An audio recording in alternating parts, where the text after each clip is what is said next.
जय हिंद जय भारत मित्रों। मैं सूचना के अधिकार अधिनियम 2005 के बारे में बात करने जा रहा हूं और ऐसे सूचना के अधिकारियों के बारे में बात करने जा रहा हूं जो कि गलत इंटेंशन रखते हुए आपको सूचना प्रदान नहीं करना चाहते हैं। उनका इंटेंशन गलत होता है। सद्भावना की धारा, मैं तो कहूँगा कि सर्वप्रथम इसमें सबसे बड़ी धारा जो धारा 21 है, सद्भावना की धारा जो रखी गई है, वो सद्भावना की धारा ही ये बतला देती है कि आप किस तरह का इंटेंशन रखते हैं। तो अगर आपने गलत इंटेंशन रखते हुए किसी की सूचना को निरस्त कर दिया है या किसी को सूचना नहीं दी है, तो यह भी ध्यान में रखिए कि निरस्त करते हुए आप उसको प्रथम अपीलीय अधिकारी का भी वर्णन बतलाइए कि प्रथम अपीलीय अधिकारी होगा कौन। इसमें केवल एक हाई कोर्ट के जजमेंट नहीं है।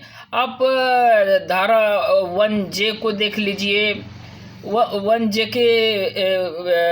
के B को देख लीजिए, C को देख लीजिए, D को देख लीजिए, धारा 4 को देख लीजिए, धारा 18 को देख लीजिए। धारा 18 में तो यहाँ तक ये तक कह दिया गया है कि यदि आपको द्वितीय अपीलीय अधिकारी के पास में नहीं जाना है तो आप डायरेक्ट प्रथम सूचना अधिकारी की जो शिकायत है डायरेक्ट आप कमीशन से कर सकते हैं। ये धारा 18 ये आपको अधिकार देता है।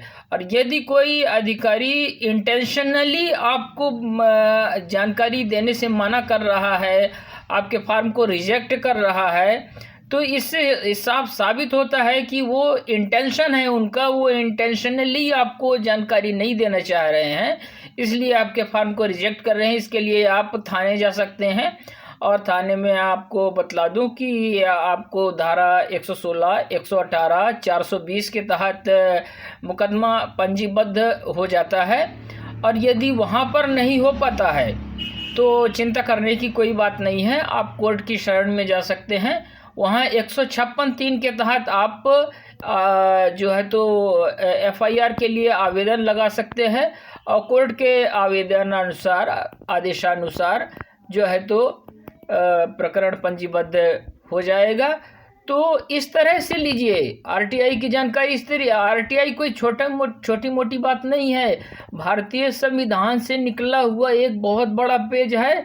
और यह कोई छोटी मोटी बात नहीं है कि कोई एक छोटी मोटी बात को लेकर के और बात को ख़त्म कर दिया जाए, ऐसा नहीं होता है।